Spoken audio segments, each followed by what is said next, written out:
Tim Marshall videotaped a fifth spectacular twister that developed from the same June 8th storm system.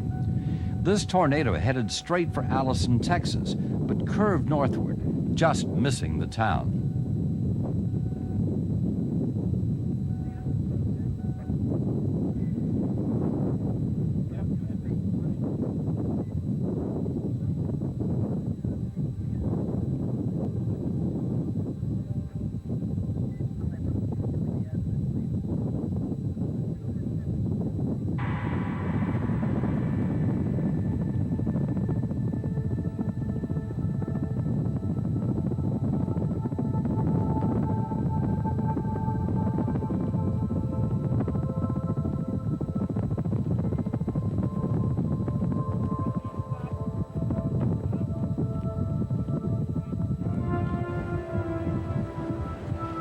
More than a mile wide at one point, vortex researchers rated it as an F4 on the Fujita scale.